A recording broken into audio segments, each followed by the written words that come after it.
Today we're just going to show you the basics of how to line up a beard. For all the people that are trying to grow a beard, they tend to do the wrong steps and have a lot of bad habits to start off with.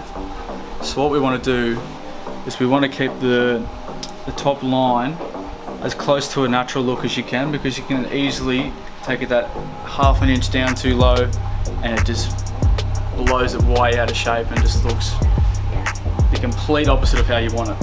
So what we're going to do is I'm going to show you how to line it up without it looking fake.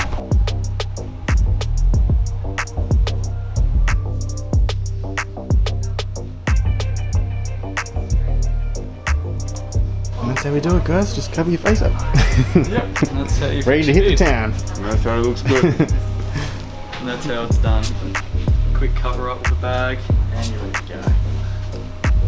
So it just makes it easier for me to carve it in and make it look nice and crisp. Alright, well first off we're going to start with the top of the cheeks and show you how to line that up. And then after we're done with that, we'll move on to how we do underneath the jaw. Everyone's got different jaw lines and everyone's going to have a different opinion on how they like to do their beard, but I'm going to show you my opinion, basically. So what sort of shape are you making and how are you picking the lines? Well, his beard tends to naturally go into a curve, so all I'm doing is just following that natural shape and just making it a lot more defined. So it's just complementing how his beard grows.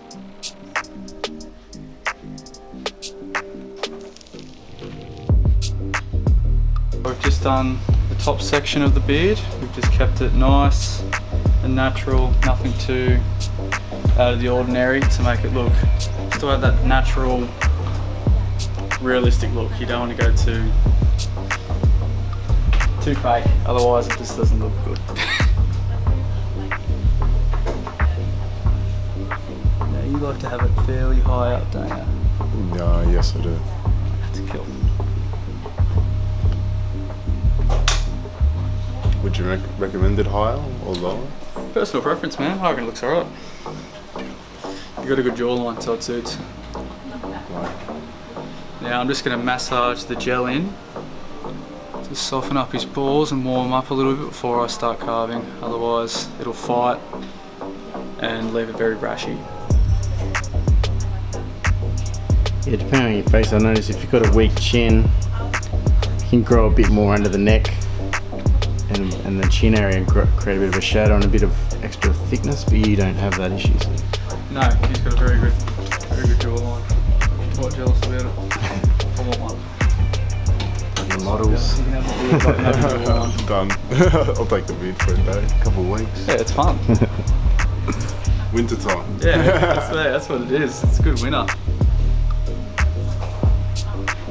It's the cheapest scarf I've ever bought. So the top tips for the neckline. Follow the grain. You don't want to rush, you got to follow the grain. Yeah.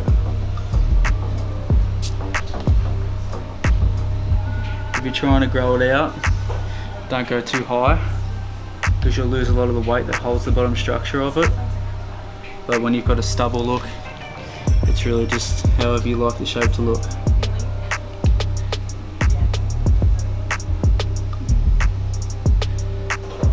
So the way you've chosen that line, it kind of, the hair's kind of in a thicker line around your jaw, so it kind of accentuates your jawline.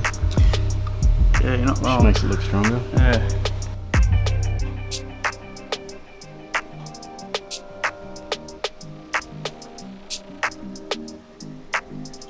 And there you go.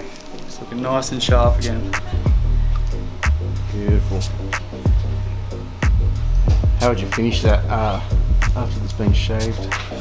I'm going to put some aftershave on to seal the pores back up, so no bacteria and dirt gets in them and he doesn't get a breakout underneath all the fresh new skin.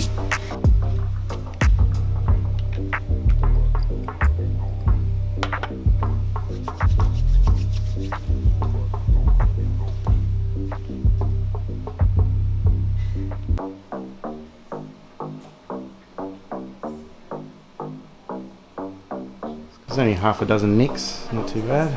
Yeah, just a cut here and there. Nah, she's sweet. Yes, you can. Oh. Yeah, much better than me. Clean as a whistle. That is clean.